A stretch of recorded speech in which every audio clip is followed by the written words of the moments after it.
informed that Luca Montesimolo, the president of Ferrari, is also going to be taking a couple laps in a Ferrari 355, just about.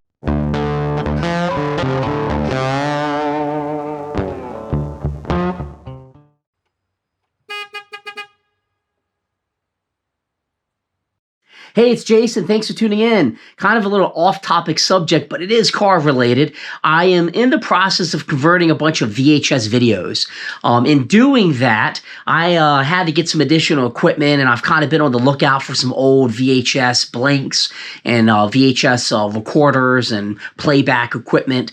And I stumbled upon some VHS videos. I didn't know what would be on them at one of these auctions that I went to, but it was a car guy auction. And lo and behold, it is the 1994 clippings of the 1994 Ferrari national event, I think in Monterey Bay out in California. So I didn't see anything, that was like copyrighting the video or anything like that. It looked like it was a recording. It does look like it was, professionally done, but I'm going to go ahead and share it and put it on this channel. I mean, this event would have been, 30 years ago at this point. And what you're going to see coming up after I'm done yapping is the 1994 Ferrari national event. One of different things I'm doing with all these old VHS videos, and in some cases, though, I have to use these adapters because they're like the JVC tapes, and you put the old tape in here, and then even up here, I got a bunch. So, quite the project that I'm working on. And then when you get over here, you can see, I have the setup here, and it feeds it all onto my computer, and I can actually record it. So enough of me talking. Let's go ahead and show this video, and hopefully some people get some enjoyment from it. Never know what you're going to find on old videos, and I thought this was pretty darn cool.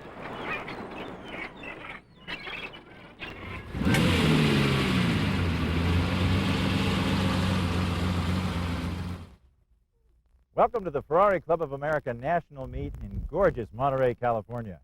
This year we salute the California Spyder.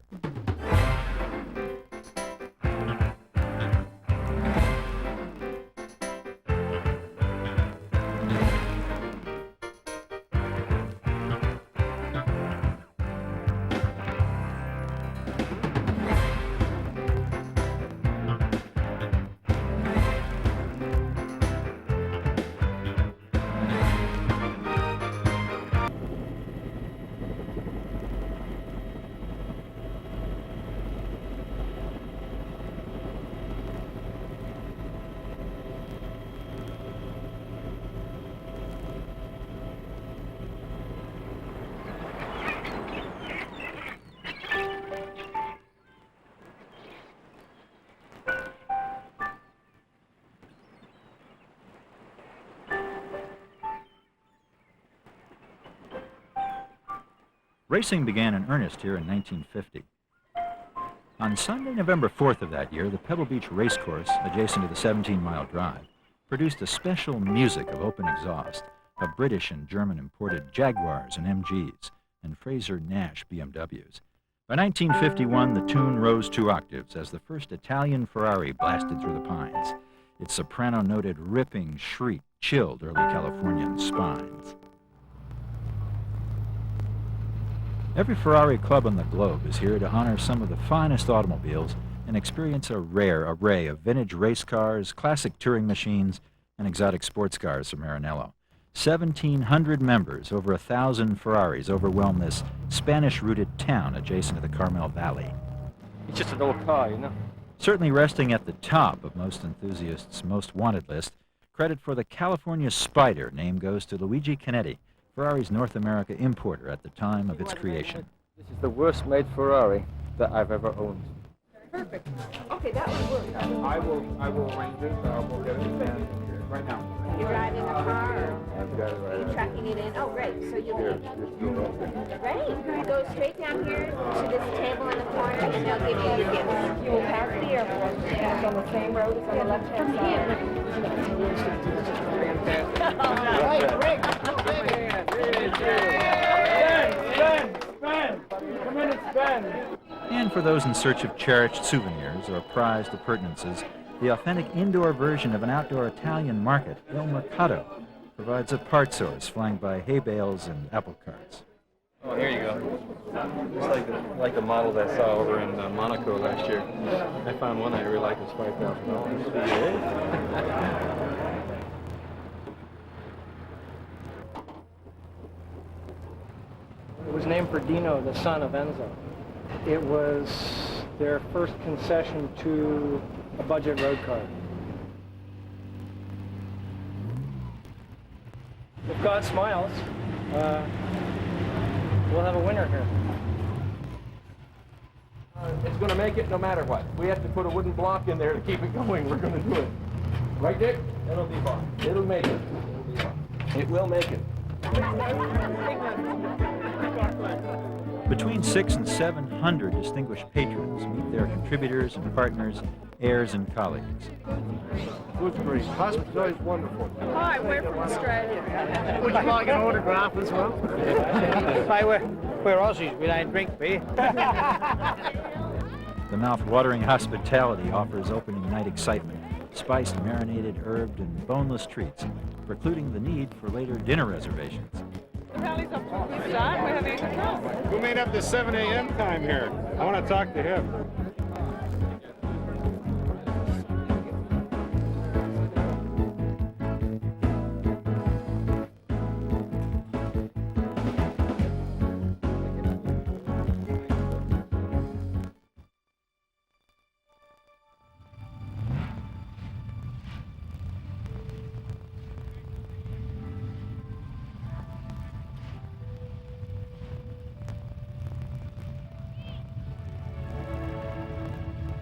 Before first light of dawn, the Hyatt Regency's manicured golf course bowed its blades of fescue to 250,000 international show competitors. Red class 3-3. Red class 3-3. If you can get it by him, you're going to go on the far side of those cars where the other racing cars are. All right. Okay? Not every active enthusiast is a race driver. Just park here and you'll need to pick up your envelope. Translated from the French, a Concorde Elegance dates to ancient decorated Roman chariots and drivers parading in the outdoor arena. Go back and come back again. Today, a highly sophisticated and refined competition celebrates and honors the 69,000 total Ferraris from Modena. A wide spectrum never seen before. It's history you can touch, if you don't get caught. I think you were parked right next to us down in Florida last year. That's right. Before 1985, there was a few high-level qualified judges from the Pebble Beach set. The collective knowledge of Dean Batchelor, Chuck Wiener, Alan Bishop, Ed Niles pioneered the way, really. Chief Ferrari Club of America judge Ed Gilbertson followed these men's efforts as he founded the National Advisory Council for the Preservation of the Ferrari Automobile. Through Gilbertson's efforts, the gospel is spreading to the meets in France and Brussels. Europeans are taking interest in our proceedings. I think today, Ed, this is a convocation of polishers and preeners and buffers and burnishers and dusters, and that makes you the head nitpicker if you're in charge of the judges. There's certainly a lot of beautiful cars, and they're quite pristine, but on the other hand, we're not here to pick the most beautiful car or the cleanest car. We're here to pick the most original cars. There are Concours events that one might call beauty contests, but a beautiful car can win here, but it also has to be pretty much total original. Well, that sounds like a solid strategy. What are the tactics? How do you deploy your troops, and who do you use? Well, this was a huge judging crew. I had probably twice the number of judges that I usually have for our annual national meet. We had 94 judges on the field today, 271 Ferraris, so we had quite a job on our hands. And a fine range of individuals. Phil Hill from Santa Monica, our Formula One world champion here. Let's see, which group did he study? Well, Phil, you know, was the Formula One world champion for Ferrari, and so he judged the Formula One cars, and we had 5 Formula One cars here today, and I think he enjoyed that. You didn't have to do quite as much preening as some because your car is on display. Bill Ziering from Malibu, California. Your 121 LM, probably one of the most historic cars with a very unique twist to its significance. Could you tell us about that? Well, this car was raced here in 1956 at Pebble Beach, and that was the last race that was run here in 1956. And unfortunately, this car was crashed heavily in the 1956 race, and the driver was killed. Ernie McAfee and Bill Doheny owned the car, and it has the 76 on it, which I believe is the 76 Union Oil Company that he owned? Yes, he did. I believe Doheny started Union Oil Company back in that period in the 50s and built it up. Why the blue instead of red, no crimson? Blue was American racing colors, and there were an awful lot of Ferraris running in the early days here in California, and I believe that several of the owners wanted to have their cars more unique and also American, so they had them painted blue by the factory when it was delivered here to California. How about speeds and weight? This car weighs 1,800 pounds, it's capable of about 180 miles an hour on a long straightaway. It's very fast and very powerful. Would Phil Hill please report to the scoring tent? As we revel in this pastoral setting, things are very lovely, and so are the people. Pete Lovely from Tacoma, Washington, who has a very unique background. In his case, he won the very first race at Laguna Seca in 1957 in his Ferrari. This car is very similar to it, but how is it different, Pete? Well, it has a different serial number, you know. And that's about it. It's very it's similar. Almost identical. The same metal tonneau cover for the passenger side, the four-cylinder engine, 180 horsepower. How about the year, make, and model, just to orient us to zero? This is 1956, and that was the first year for the 500 Testarossa, and then the following year they did a swoopier one that was lower and more beautiful, but it didn't handle as well. And so this old thing was neat. It went fast. I got fastest lap at Palm Springs against Carroll Shelby and Max Balchowski and all those guys, except that I was so slow off the line with this heavy little 2-liter car that I was in third place at the end, but still, it was a quick car. Had you ever been to the Pebble Beach races before the Monterey races? Yes. Yeah, I ran a Volkswagen Porsche Special there. I ran what was called the Pooper, Porsche Cooper car.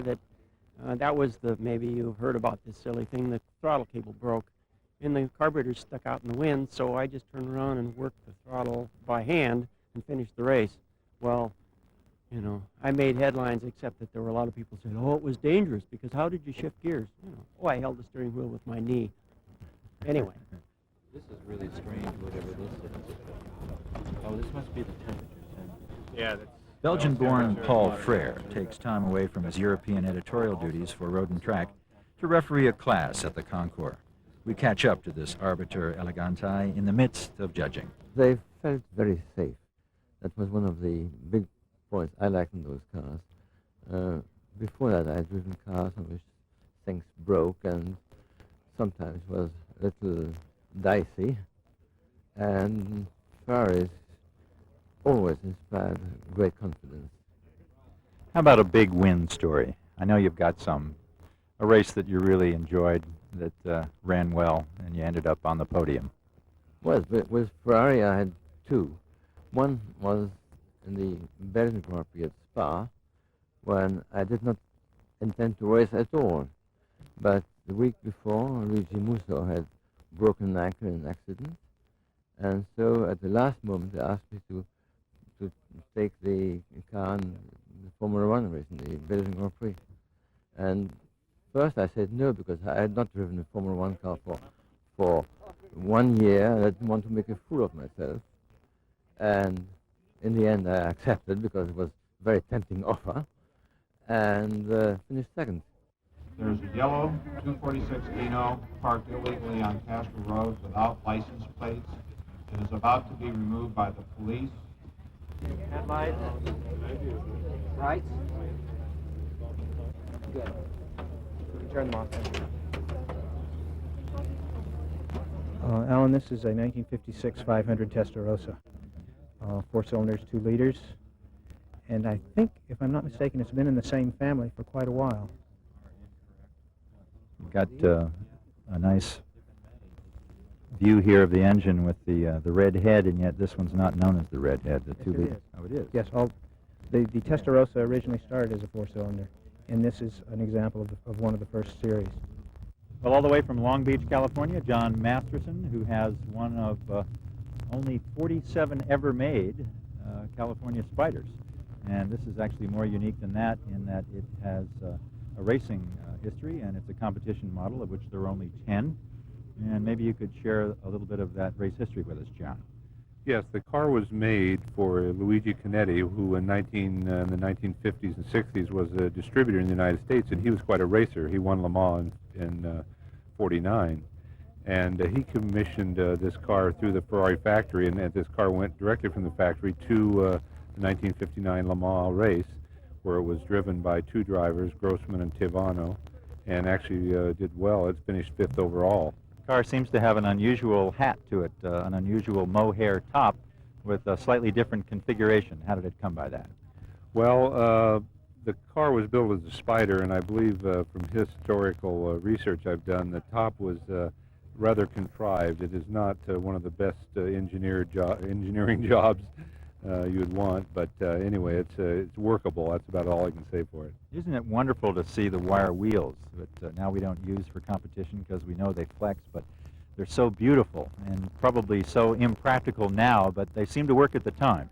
Yes, they're outstanding. Actually, this is unusual that they actually ran the chrome wire wheels, which are weaker in some respects. They ran the chrome wire wheels at Le Mans 24 hours. So, yes, they're beautiful, but not as practical as a solid tire, a solid wheel. Bob Devlin, please come to the scoring tent. We've known Luigi, bought these three cars together in Modena, and we drove them out, Luigi Canetti, Ed Smith, who owns the Nart Spyder down there, and myself, and we all left Modena at the factory, and we went to Switzerland, to Geneva, and Milan, and then Geneva, and from Geneva we went to Paris, and Paris we went to Le Havre, and we drank a lot of wine, and we had a great time, and boy, I'll tell you, I'll never forget it, and I took pictures of the whole darn thing since we took the car.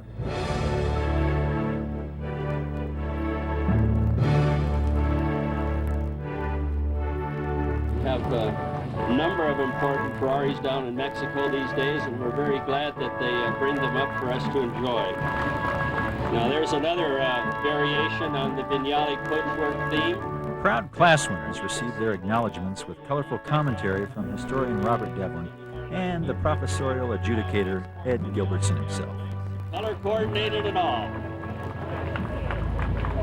I guess that's the way they do things in Oklahoma, huh, Gil?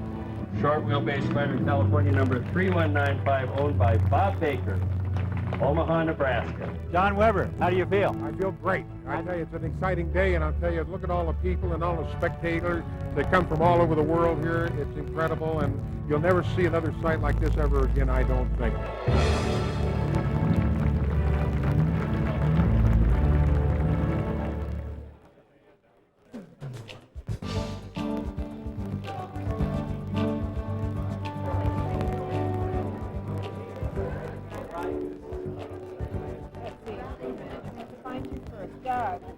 Well, we had planned to win. Yeah. No, I played for fun. That's your start time? Okay. I hope you do have a windshield today. You'll beat it so far. If this will burn off, believe me, you'll see sunshine and beautiful Monterey at Carmel once again. The rally orientation breakfast gives competitors their car numbers, start times, and some general information, gimmicks, clues, and signs to watch for to solve the written puzzles. The route was kept secret until 15 minutes before each start. Everybody should have their navigator with them by now. The navigators are all signed in. I don't know if I have enough time to read all these instructions. Nothing to it. No problem. Roughly 3 hours. At least not read. This guy didn't even read. Yeah.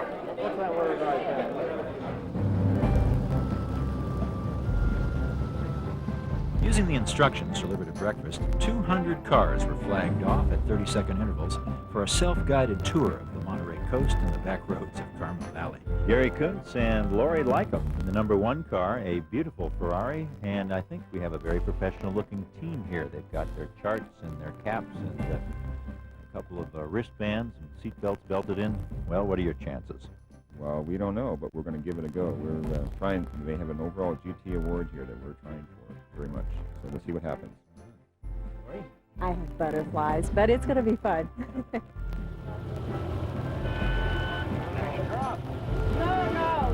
Bert, you started. Sorry, 30 seconds. It's okay. I've been on the Milli Million. It has nothing like this. This is absolutely fantastic. The butterflies are going, the adrenaline is flowing, and we're off. 2 hours from now we get to have lunch, and hopefully we don't have many pit stops on the way. Can't wait for that lunch. Who's this lovely lady beside you? This is my good friend Lenore Tillum. Yes, and I'm going to try and win this one. All right, do it.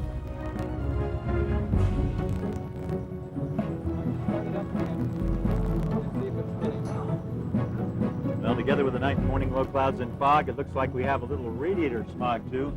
A cumulonimbo cloud coming out of the radiator, and we're about to have a spray. They asked me to step back here.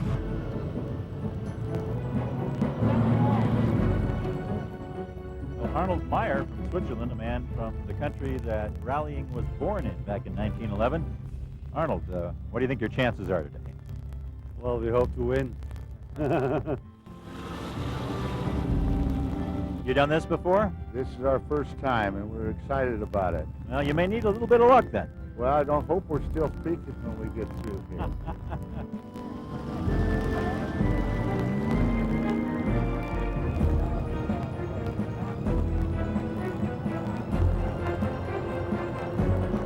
Jim, what kind of Ferrari is this? This is a Japanese version. We're entered in the Toyota class. I see. We figured there'd be less competition. The Monte Carlo rally portion was precisely timed and geared to all experience levels and was pretty easy to follow and enjoy.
Well, a good timepiece and a sense of humor seem to be pretty important today. These cars now underway for about the last 3 hours. You tired? That was really exhausting. We ended up having lunch in Santa Cruz on the way. Did I drive real fast? Really? Did he get a ticket?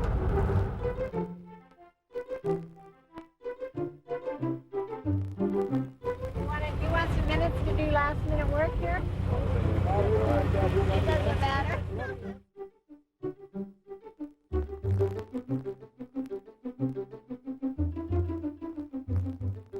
Well, what do you think? SWBs do good rally work? SWBs do great rally work. We blew the doors off about 4 or 5 Testarossas right in front of all the SEALs watching us long 17-mile drive, and it was fun. It was great. It was great, especially the last part, being able to go a little faster.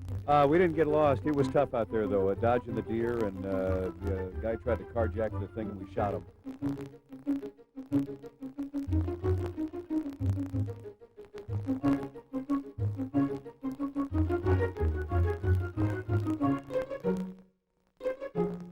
We're the lunch ticket ladies. Am I supposed to give you a ticket? Yes. They didn't give me a ticket. I'm working for food. Can I just go in and eat for free? No. Yeah. Let's reach in that direction. Kurt Wagner has been doing competition work all year long in the 348 Challenge, and this looks a little different. Yeah, it's certainly more of a spectating event at this point. Fantastic time, though. I mean, the events day after day here have been really, really well received and been very well thought out and well laid out. It's a lot of fun to come and join and look at a lot of serious Ferrari hardware.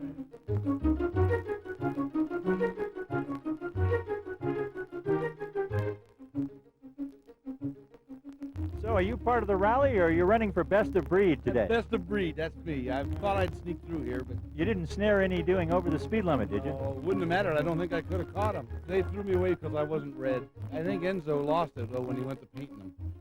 He didn't know anything but red.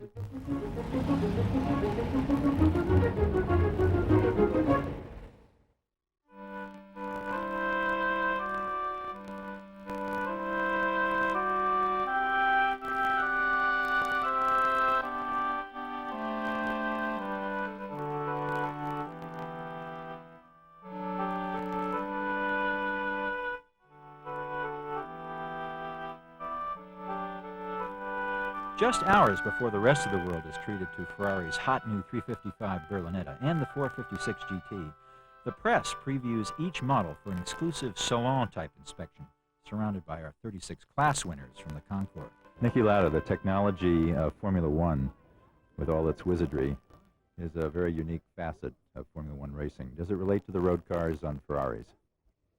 On Ferraris, I would say yes, because the Ferrari road cars and Formula One are linked together, because Ferrari always did Grand Prix racing, and really this was their target, to win races and then make road cars. So I think there is a connection. Even so, the race cars have to go quicker all the time, and the road cars more or less slower with less pollution. Ferraris 20 and 30 years ago were very unique automobiles for the enthusiast. How are they different now? How do they differ 20 years ago and today? I think they are keeping up with the modern technology, because if you take the latest 456 and 355, they are Ferraris with modern standards. I mean, you have an air conditioner, you can cool it and heat it, you can have a nice ride, and you still have the fascination of driving a Ferrari, because you have powerful engines, good noise, 6-speed gearbox. So the combination of today's modern Ferraris are still to bring forward the traditional Ferrari with the modern technology together. Could we say then that the Ferraris of old could be your second car, and now it could be your only car? In the past, you bought a Ferrari to put them in the garage. Now you can buy a Ferrari and even drive your dream car every day. Hello, congratulations. What's Thank your you very name? much. Dane. From where are you? San Francisco? Like you. Thank you. You like San Francisco? I like very much, and I like, to be honest, I like more your car, because your car is in a very, very good shape. Congratulations. Thank you. Mr. Montezumola, how have the relationships with clients of Ferraris changed in the past 45 years? Well, I think that particularly with U.S. clients, our relationship is extremely strong. It's not only a relationship, it's something more than a simple relationship. And you can have an example today, because we have a lot of friends here. They came from all over the States with their own cars, and I think for us this is a fantastic day. It seems like you're more client-friendly, and that there's an embracing of bringing us into the bosom of your family now, and we appreciate that. Listen, I've been in Ferrari since I was 24 years old, and now I'm much older. And for me, the human relations is the most important aspect in the work, and of course in the relationship with the client. So I would like to emphasize as much as possible our link, our friendship with the client. Dane Prinovitz, the president of Ferrari, Mr. Montezumola, seems to like your car. What are your thoughts? I agree with him completely. It's a beautiful automobile and my favorite.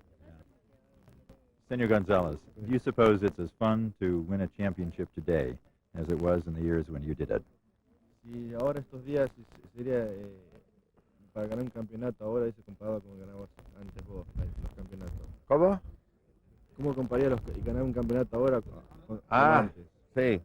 No, bueno, ahora es una cosa completamente. The big difference back in the old days was only 6 races for the season compared to now where you have maybe like 16 to 18 races, and the cars being so much different. Group of family group. Yeah. We have no children at home. You got a child right there. It's blue. And finally, Luca de Montezumola, truly enthusiastic man and motorcar enthusiast, presents and poses with the Ferrari family.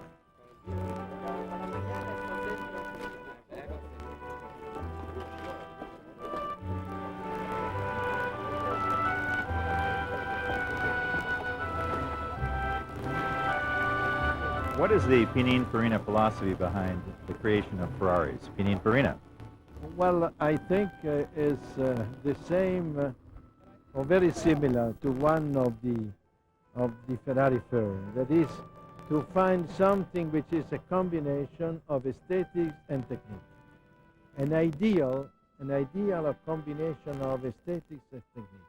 Aesthetic is first because it's our job, but the technique and the efficiency also. This is the basic philosophy that you find in every car. This way, please. I think it's a little tighter, a little more efficient, and if anything, the lines are even more handsome. You know, maybe not quite the excitement of the 12-cylinder, but the performance is even better than the Testarossa. So I think it's definitely a continued improvement. It's a winner. Yeah. Okay, last shot.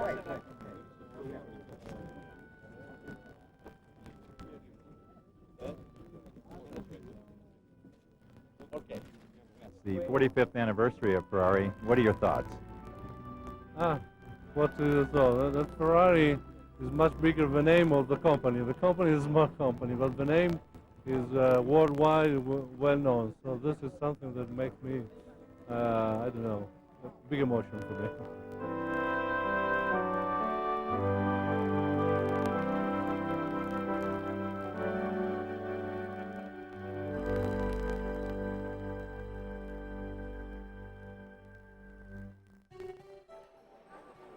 Nearly 2,000 Ferrari enthusiasts gather in the grand ballroom to fet Piero Ferrari, Niki Lauda, Phil Hill. Sadly, Luigi Canetti, the man who helped Ferrari out of the machine tool business and into making the cars, is missing from the dais. Master of Ceremonies Sam Posey reflects on his former North American racing team race boss, Canetti. Was he a good boss? He was a wonderful man to me, yes, because he was not someone who was verbal. He didn't really talk a lot about what he wanted you to do or what he expected from you, but he rewarded you with some of the best cars I've ever driven and the opportunity to drive them. And when you did well, you know, he wouldn't come up and pat you on the back and go through a lot of that. He'd just kind of nod like that. That was high praise from Luigi.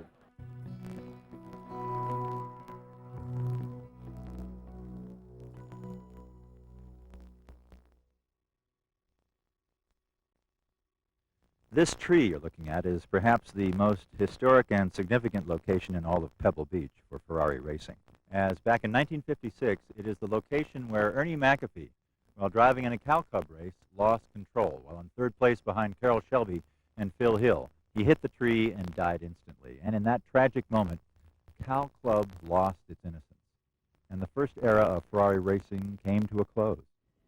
Pebble Beach, the most challenging, the most scenic, the most social of all the West Coast race circuits, was never used again.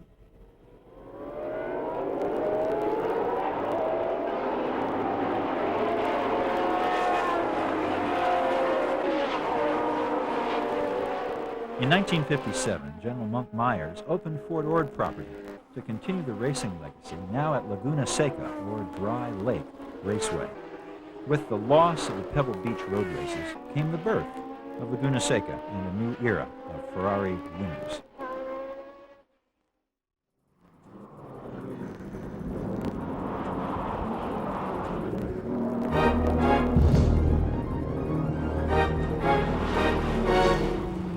Starting to get a traffic jam of Ferraris. Of course, if that was a traffic jam, I wouldn't mind being in a traffic jam of Ferraris.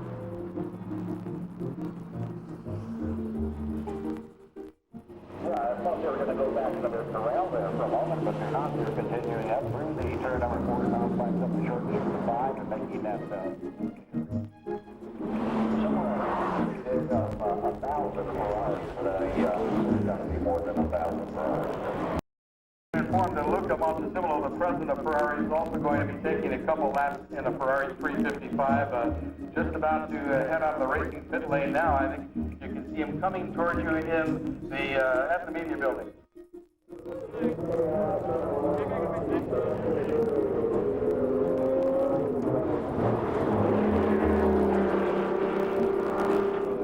Mr. Ferrari, what is your grandson's name? Enzo. Enzo. Like my father. Race car driver and organizer Steve Earle indulged his passion for Ferraris, inviting vintage racers from all over the world. This 370-car field dashed to pieces all previous race meet attendance records for the Italian marque. An august and imposing tribute to Ferrari. Most interesting. It's first experience with center throttle. There's huge amounts of power and a novice driver. For this A type novice of car. driver? We It's, battled it out here for about 20 I know years. we have, yeah. It's the most unusual car. It's heavy steering, and the advice I was given by Phil Hill was severely limit the revs. It'll stop when it gets to 1. All right.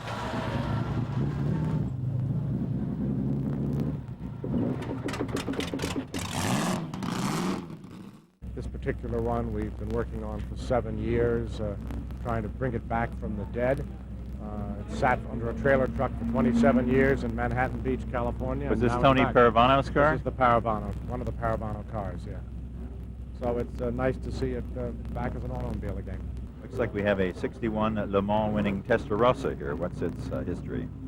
There's just 2 of these, and this car was driven by Phil Hill and Olivier Jean de Bien, winning Le Mans in 1961. The body was a little bit different then, and then it was sold to Luigi Canetti at the end of the 61 season and was driven a number of times successfully by Pedro Rodriguez. Well, there are 39 GTOs, and of the 64 series, there's 7. 3 were built in 64, and 4 were rebodies updated of the earlier cars, and this is one of those, was the Italian hill climb champion in 1964. Late 50s single-seater Ferrari. That's a rare automobile, isn't it? Yes, this car belongs to a good Italian friend of mine who's racing it here. It's in Formula 2 configuration, and it's one of the only, perhaps 2 single-seater cars from that area still in existence. Well, in 65, we built a big motor and put it in the back for the P2. Tell us about car 33. This was a customer car built for Canetti in 65, ran Le Mans 65, won the 12 Hours of Reims in 65, and then had a long and interestingly checkered career with the North American racing team for the next 3 or 4 years. Another beautiful redhead in the 11 car. Tell us about it, Jim. This is a Testarossa that belongs to a Florida collector friend of mine. It is another Le Mans winner from 1960, although it's originally a 1959 chassis, and was driven at Le Mans by Paul Frère and Olivier Jean de Bien. Thank you, Peter. What are you driving today? Well, I'm driving 4 of these things. Just having fun. I count 14 Ferraris in this field. It's better than it ever was in the old days. We used to hear these cars for the very first time back in the 50s. That soprano noted shrimping shriek that chills the spine was a very unusual sight and sound for those people that first came to Pebble Beach back in the 50s. We didn't even know what Ferraris were. There were only 3 or 4 of them in the whole state. Here in one race, there are 14 of these beautiful automobiles from Maranello.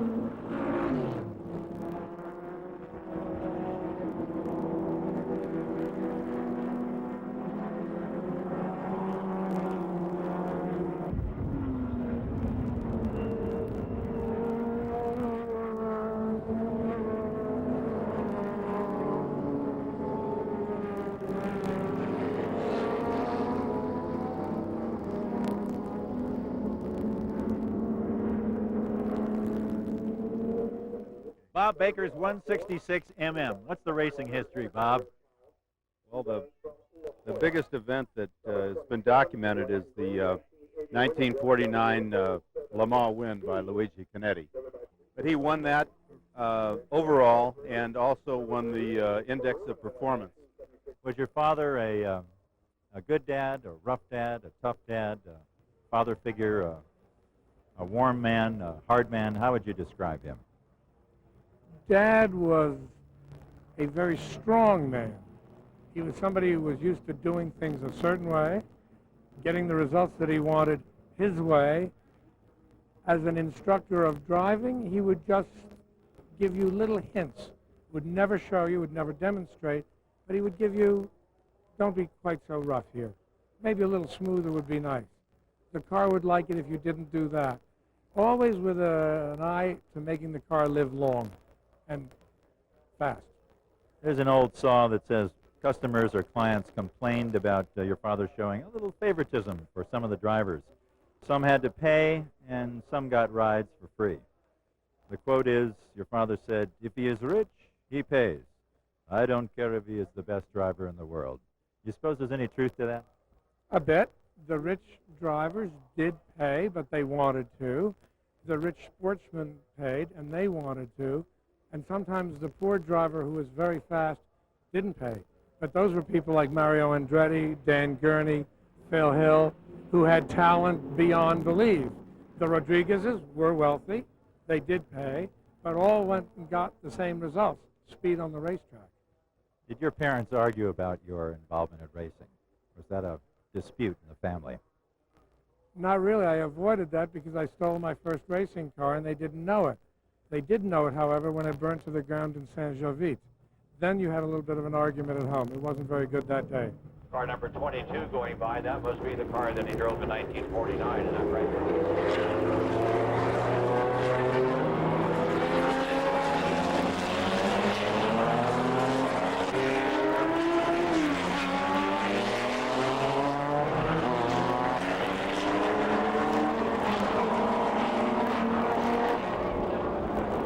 Bob Bondurant, your first Ferrari test was in the United States. Actually, it was at Watkins Glen in a Dino Ferrari Formula One car. And the thing I remember best about it, it was a supercar. I never worried about anything breaking, very strong. And we ended up doing the race in the rain. We started 22nd and ended up running 6th. And then we used to use goggles in those days. And we were running in the rain, and the elastic stretched in the goggles and the band. And going down the straightaway, all of a sudden the goggles flew down off my face. And, oh my God, I can't see. I figured if I went back in the pits, I didn't speak Italian at all then, and I had to describe, where my goggles might be. And so I said, well, it's going to take too long. So what am I going to do? I stayed out on the track, and figured out going down the straight, if I leaned out slightly, the wind would blow the goggles back in my face. I'd come up the corner. What I'd do is I'd take my left hand and just hold the goggles on like this, drive through the corner, shift, left, right knee on the brake and the steering wheel, and I ended up 9th because I happened to do that, but God, it was great fun. And then I drove for Ferrari. I signed in 1966 as to the old man asked me to drive for him after we beat him with the Cobra Daytona Coupes in the World Manufacturers Championship. And that was a real thrill to have the old man Ferrari ask me to drive for him. I asked Shelby, I said, well, what do I do? He said, well, Ford's only doing 3 races, so the old man asked you, not many Americans get that chance, so go ahead and do it. So I did, and I had a super season. But Shelby also told me, he said, we'll blow you off at Le Mans, which unfortunately they did with the Ford Mark IVs.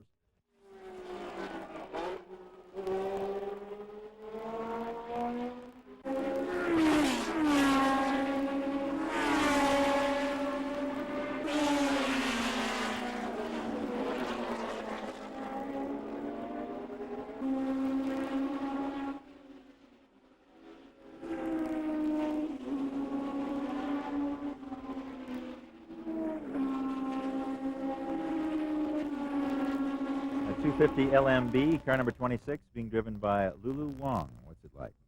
It's a great car. We're delighted to bring it here to the races. The car has got a lot of power, but it's also got wonderful handling ability for the turns and for the change in elevations. We're delighted to be here in the company of other wonderful Ferraris, especially vintage ones. I think you're the unfair advantage because of your nice light weight. You're going to beat some of those big old men out there. Well, the weight may be an advantage, but you also need a lot of muscle to take it to the turns. The car has got a lot of mass to it and requires some handling, but it's a real pleasure to drive.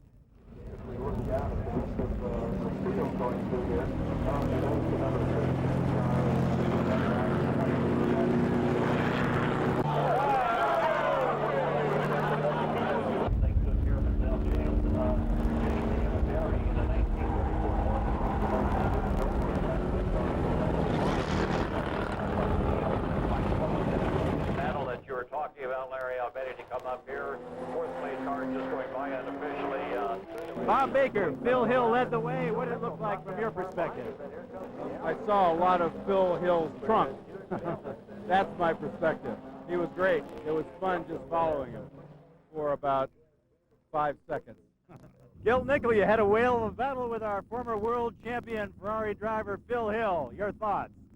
My thoughts are the old man just outdrove me. Well, I tell you, he's still quick as anything. He brakes deeper, gets on the power earlier, and his line through the turns is simply perfect. That's why he's a legend, and I'm a vintage racer. See, it's been 42 years since I owned this car and drove it. So I don't know what to say. It was a load of fun. I thought for a while early in the race I was going to be eaten up by that 4-1, but they're too cumbersome for the corkscrew and all those turns. Well, Gil Nichols said he had the horsepower on you, but you just squirted away like a pinched watermelon seed. Is that what he said? Yeah, I did. Well, I told him he ought to be ashamed of himself with all that leaderage.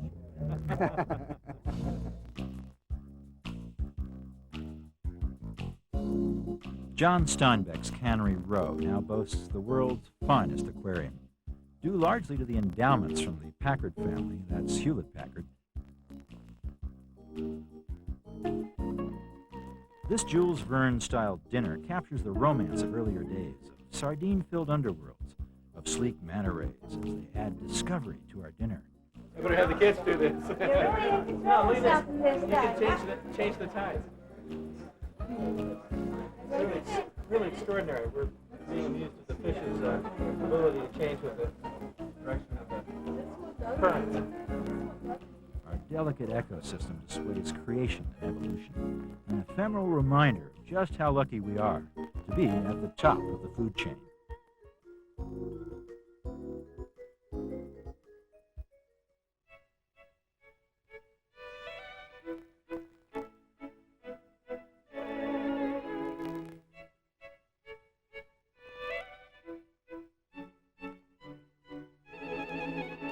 Since 1950, the Pebble Beach Concours has set the standard by which automotive grace is measured. To use Mark Vaughan's words from Auto Week, breathtaking and overwhelming. Lined up on the most beautiful 18th green with the best blue sky on the planet, gray-haired men in impeccable navy blazers and elegant young ladies pause to admire the wheeled art. Ferrari shared the honors as the marque.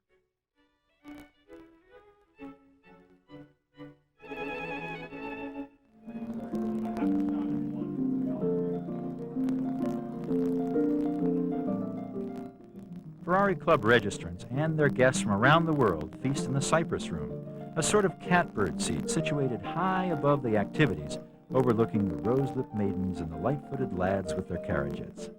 Isn't it nice to kind of be above everyone and to see what they're all doing? I think it's perfect. We're set to stay right through the next sitting. Well, unfortunately, The distinguished panel of judges include Formula One champion Philip T. Hill of Santa Monica and Ferrari president Luca de Montezemolo.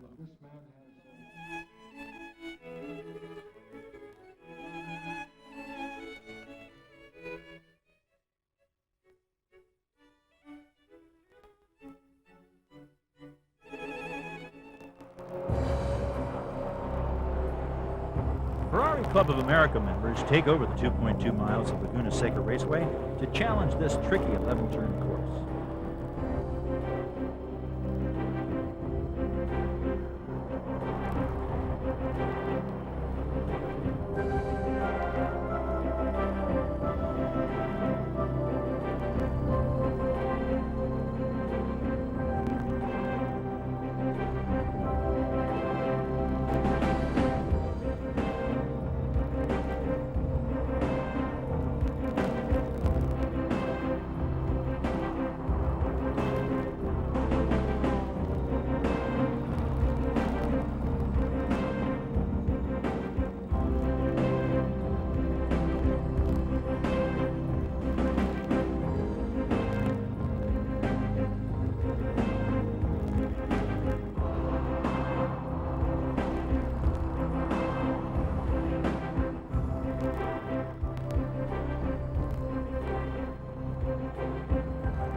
seventh and final round of the Ferrari 348 Challenge is intense, with pre-race jitters for some who are trying to improve their standings. Some want to win the race, and some just want to win the series. The championship has come down to this last race. Pulling out, jumping up ahead about a half a length. In the green, flag behind.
Well, I'm really sorry. I think we're all out of time, we're all out of week, and we're definitely all out of tape. It was a very special moment for all of us to relive the years when Ferrari was dominant. On behalf of the Ferrari Club of America, our national officers and board members, Tom Williamson, James Pyle, and Ron Pafili, Dave Seibert, Robert Devlin, and Donovan Layden. This has been Alan Bolte. See you all next year.